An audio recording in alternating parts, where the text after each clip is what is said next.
Class 9 Biology. Today's topic cytoplasm and mitochondria. तो आज हम लोग सेल के नेक्स्ट टॉपिक साइटोप्लाज्म और माइटोकॉन्ड्रिया, साइटोप्लाज्म एंड माइटोकॉन्ड्रिया के बारे में स्टडी करेंगे। इससे पहले हम लोग न्यूक्लियस के बारे में स्टडी क्लास किए थे और न्यूक्लियस इससे पहले हम लोग बताए थे कि यूकैरियोटिक और प्रोकैरियोटिक दो टाइप के सेल्स होते हैं, जिसमें से प्रोकैरियोटिक में न्यूक्लियस वेल डिफाइंड नहीं होता है, यानी उसमें सेल मेम्ब्रेन एब्सेंट रहते हैं, जबकि यूकैरियोटिक में nucleus well defined cell membrane से कैप्चर रहते हैं और दूसरे ऑर्गेनेल्स भी उसमें प्रेजेंट होते हैं। तो नेक्स्ट अगर हम लोग एनिमल्स और प्लांट सेल में देखें तो प्लांट सेल में सबसे बड़ा जो ऑर्गेनेल्स होता है वो वैक्यूल्स होता है, जबकि एनिमल्स सेल में सबसे बड़ा न्यूक्लियस होता है और उसके बाद आपका साइटोप्लाज्म। तो आज हम लोग साइटोप्लाज्म के बारे में डिस्कस करें। साइटोप्लाज्म क्या है कि न्यूक्लियस और सेल मेम्ब्रेन के बीच में जो जेली लाइक सब्सटेंसेस होता है वो आपका साइटोप्लाज्म है। तो आइए आप देखते हैं साइटोप्लाज्म के बारे में। सबसे पहले साइटोप्लाज्म का डेफिनेशन देखते हैं।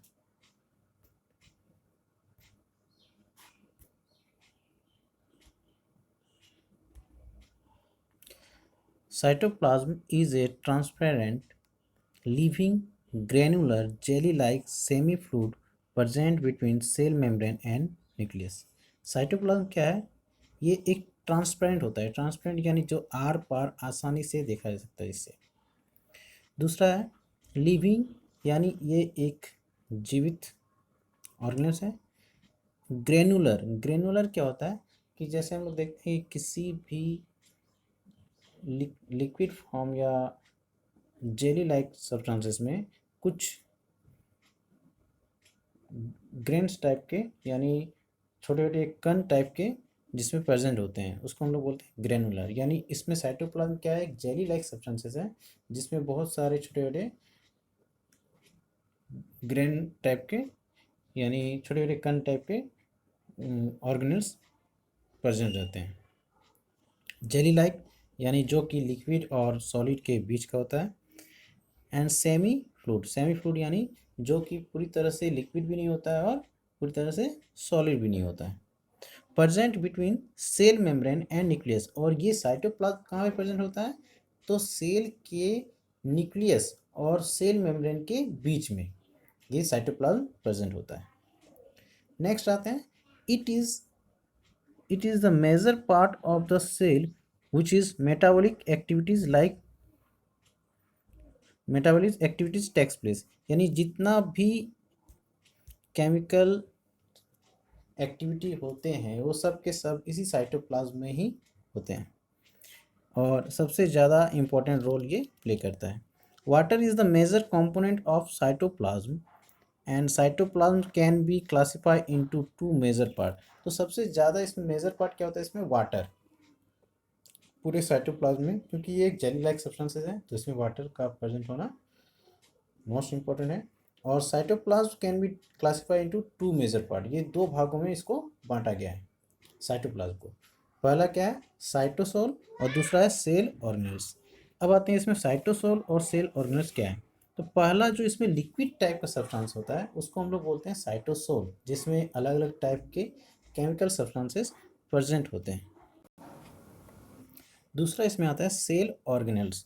साइटोसोल में हम लोग, साइटोसोल की अगर हम लोग बात करें तो साइटोसोल में क्या है, it is the fruit part of cytoplasm which is viscous and contain a number of chemical substances like water, carbohydrate, fat, protein, hormones etc. यानी इसमें साइटोसोल क्या है, वो लिक्विड सब्सटेंसेस है जिसमें बहुत सारे केमिकल सब्सटेंसेस रहते हैं और साथ में वाटर, कार्बोहाइड्रेट, प्रोटीन, फैट और बहुत सारे हार्मोन्स इसमें प्रेजेंट रहते हैं। और जितने भी केमिकल रिएक्शन होते हैं वो सब के सब इसी साइटोप्लाज्म में होते हैं। तो ये सबसे बड़ा रोल प्ले करता है केमिकल रिएक्शन का साइटोप्लाज्म में। नेक्स्ट साइटोसोल के बाद आपका है सेल ऑर्गेनल्स, यानी जो इसमें हम लोग बोले कि साइटोप्लाज्म ग्रेनुलर रहता है, यानी इसमें छोटे छोटे कण टाइप के रहते हैं। तो कण में क्या है, ऑर्गेनल्स होते हैं, ऑर्गेनल्स अलग अलग टाइप के ऑर्गेनल्स, जिसमें बहुत सारे माइटोकॉन्ड्रिया, राइबोसोम, गोल्गी बॉडीज, यानी जितने भी हैं सब के सब इसी साइटोप्लाज्म में ही प्रेजेंट होते हैं। तो सेल ऑर्गेनल्स में क्या क्या है, they are tiny microscopic structure which perform certain function and help in the living of cell and organism, यानी जितने भी माइक्रोस्कोपिक स्ट्रक्चर वाले होते हैं, जितने भी इसमें ग्रेनुअल सब्सटेंसेस पाए जाते हैं, वो सब के सब क्या है, माइक्रोस्कोपिक। माइक्रोस्कोपिक मतलब क्या होता है कि वैसे कण जिसको हम लोग ऐसे सिंपल माइक्रोस्कोप से नहीं देख सकते हैं। इसके लिए कंपाउंड माइक्रोस्कोप रोल होता है, जिससे हम लोग इसको आसानी से देख सकें। तो यानी सिंपल माइक्रोस्कोप से जिसको हम लोग ना देख सकें। तो इसमें कौन कौन से आते हैं, जैसे cytoplasm inside the cell is continuously in an autonomic moment called cyclosis होता है। तो साइटोप्लाज्म के अंदर ये साइक्लोसिस होता है। अब इसमें आता है main cell organelles of cell are, इसमें कौन कौन से cell organelles main role play करते हैं। जैसे मेन सेल्स ऑर्गेन्स में माइटोकॉन्ड्रिया, वो क्या है, डबल मेम्ब्रेन का होता है। इंडोप्लाज्मिक रेटिकुलम, ये सिंगल मेम्ब्रेन का होता है। प्लास्टिड, ये भी डबल मेम्ब्रेन का। गोल्गी बॉडीज, ये भी सिंगल मेम्ब्रेन का है। और वैक्यूल्स, ये सिंगल मेम्ब्रेन का। लाइसोसोम सिंगल मेम्ब्रेन का। तो ये कुछ ऐसे ऑर्गेनल्स के नाम हैं जो कि इसमें प्रेजेंट होते हैं। राइबोसोम जो कि नेकेड होता है इसमें, यानी कोई भी मेम्ब्रेन से वो कैप्चर किया हुआ नहीं रहता है। तो ये आपका हो गया सेल ऑर्गेनल्स। चलिए नेक्स्ट आते हैं,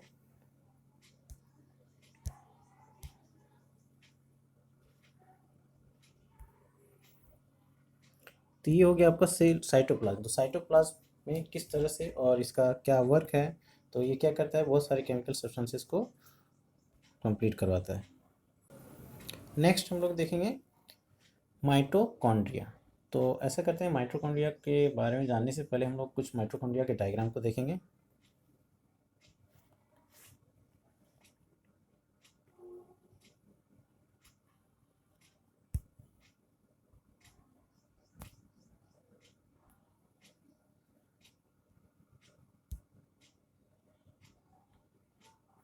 ये एक माइटोकॉन्ड्रिया है,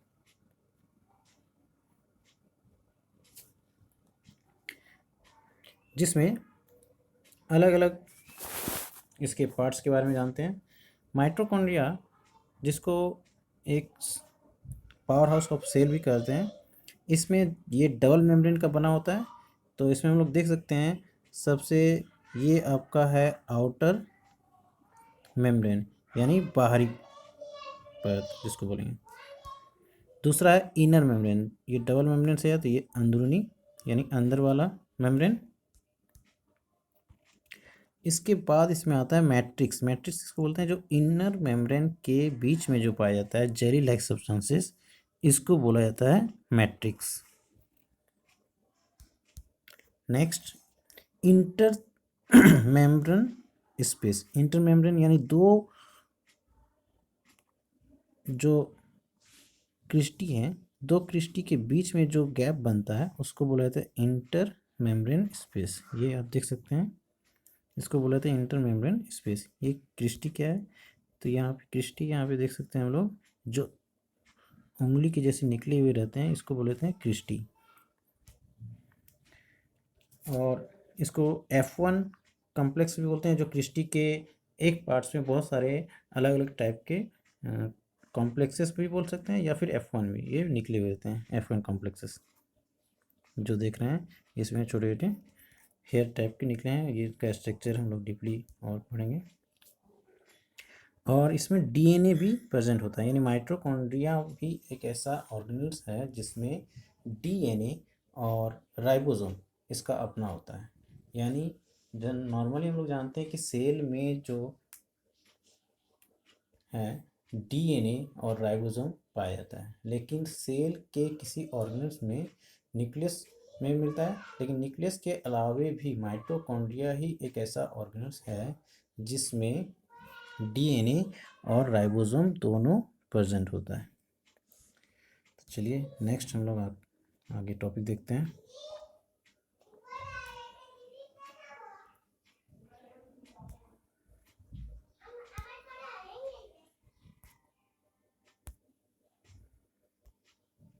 mitochondria. Mitochondria. It was discovered by Richard Altman in 1890 and Carl Benda in 1898। तो सबसे पहले माइटोकॉन्ड्रिया को रिचर्ड अल्टमैन ने खोज किया, और इसका जो नाम माइटोकॉन्ड्रिया हम लोग देख रहे हैं वो नाम किसने दिया? कार्ल बेंडा ने। यानी माइटोकॉन्ड्रिया जो फर्स्ट डिस्कवर हुआ रिचर्ड अल्टमैन, उन्होंने माइटोकॉन्ड्रिया इसका नाम नहीं दिया था, उन्होंने इसका नाम दिया था बायोप्लास्ट। यानी अल्टमैन, नीचे हम लोग देख सकते हैं, Altman said the mitochondria bioplast. और इसके बाद और भी बहुत सारे साइंटिस्ट ने इसके बारे में अलग अलग स्टडी किए, अलग अलग खोज किए, और जैसे कार्ल बेंडा ने इसके बाद नाम दिया 1898 को mitochondria. Next, it is double membrane bound cell organs which release energy from digested food glucose. तो इसी में माइटोकॉन्ड्रिया में ही हम लोग देखते हैं कि क्या करता है, फूड सब्सटेंसेस को डाइजेस्ट करके, नॉर्मली हम लोग जैसे कॉम्प्लेक्स फूड लेते हैं उसको सिंपल में कन्वर्ट किया जाता है और उसी से एनर्जी रिलीज होती है अलग अलग केमिकल इक्वेशन के बाद, और वो एनर्जी स्टोर होती है माइटोकॉन्ड्रिया में। Mitochondria are only found in the cells of higher eukaryotic organism. तो ये माइटोकॉन्ड्रिया जो है सिर्फ हायर यूकैरियोटिक ऑर्गेनिज्म में ही प्रेजेंट होता है। Since mitochondria has its own DNA and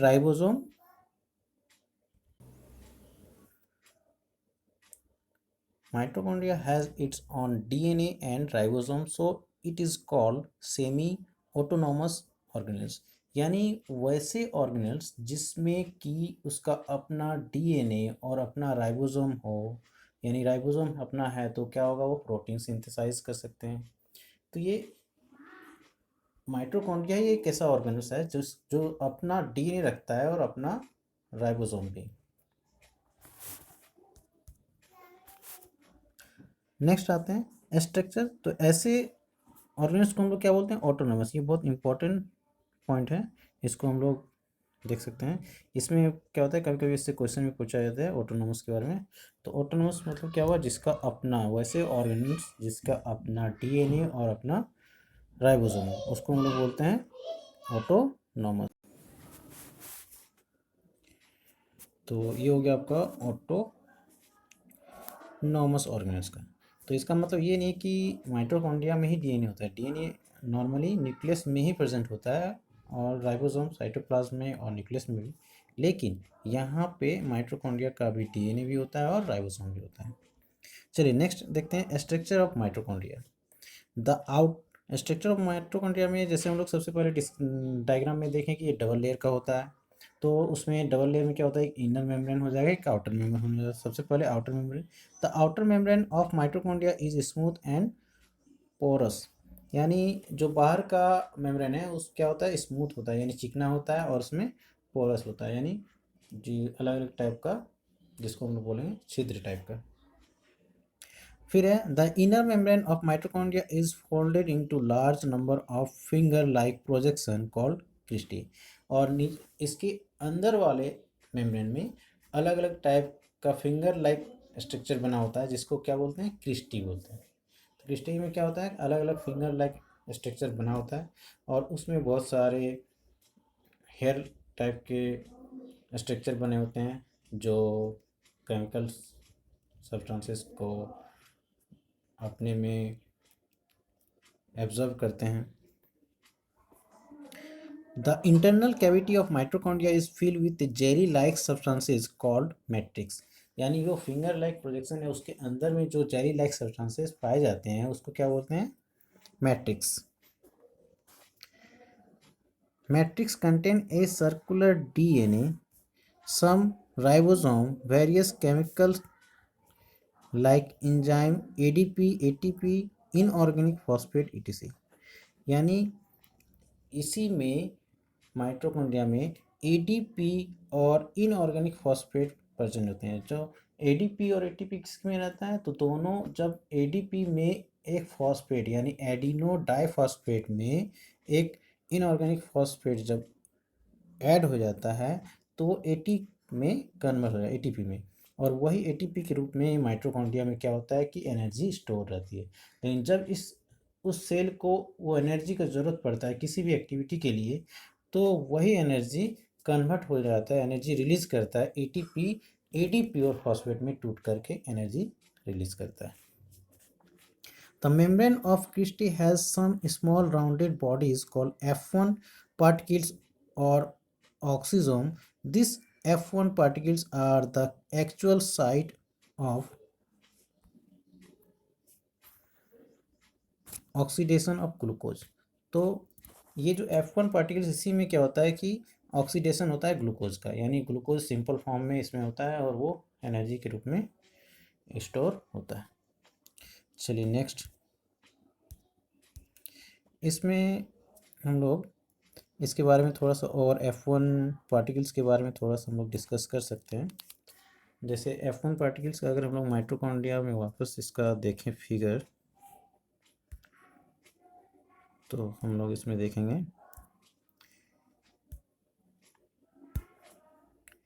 इसमें अगर हम लोग देखें क्रिस्टई में एक क्रिस्टई का स्ट्रक्चर लेकर के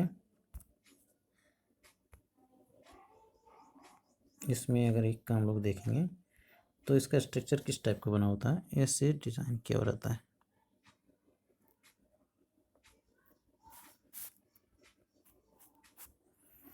इस टाइप का पूरा अलग अलग टाइप का, इससे क्या होता है ज़्यादा स्पेस वो कैप्चर करता है। और इसमें से इसको हम लोग बोलते हैं हेड, ये आपका टेल, सॉरी, हाँ इसको हम लोग एक तरह से जॉइंटर बोल सकते हैं या नेक भी बोल सकते हैं, और ये बेस होता है जिस पे ये रहता है। तो इस टाइप का F1 कॉम्प्लेक्सेस का स्ट्रक्चर होता है और ये पूरे के पूरे माइटोकॉन्ड्रिया में बना हुआ होता है। Next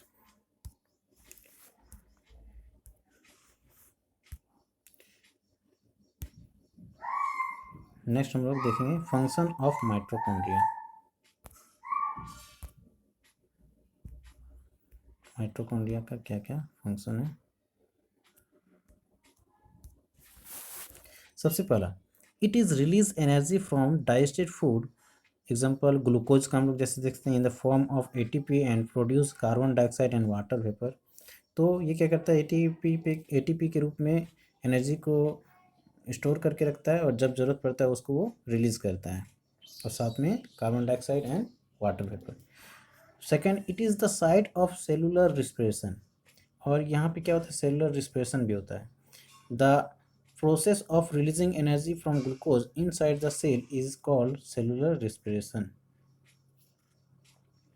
Since mitochondria produce energy for all the metabolic activities, so it is called powerhouse of cell।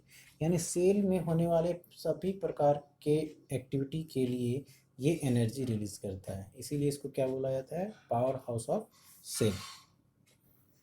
Inside a cell number of mitochondria varies from 50 to 50,000। अब यहाँ पे कि इसका नंबर कितना होता है, कितने इसके संख्या कितने होते हैं?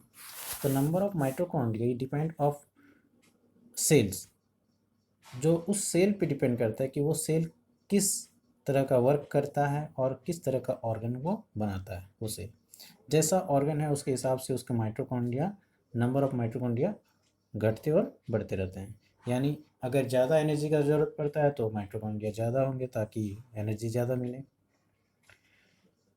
Note, number of mitochondria inside a cell will be more if energy requirement of that cell is more. Next आते हैं एटीपी। एटीपी का यहाँ पे हम लोग देख सकते हैं फुल फॉर्म एडिनोसिन ट्राइफॉस्फेट, यानी इसमें 3 फॉस्फेट होते हैं। ADP adenosine diphosphate and ADP plus inorganic phosphate plus energy is called ATP. यानी एटीपी के रूप में ये क्या होता है कि एडीपी प्लस एक फॉस्फेट ऐड होने पे और वो एनर्जी स्टोर रहता है। और जब इसी एनर्जी को हम लोग यूज़ करते हैं तो क्या होता है, एटीपी कन्वर्ट हो जाता है एडीपी प्लस फॉस्फेट और एनर्जी के रूप में ये टूटता है, जिससे हम लोग को एनर्जी मिलता है। तो ये आपका माइटोकॉन्ड्रिया कंप्लीट है। Thank you. नेक्स्ट क्लास में हम लोग देखेंगे नेक्स्ट टॉपिक।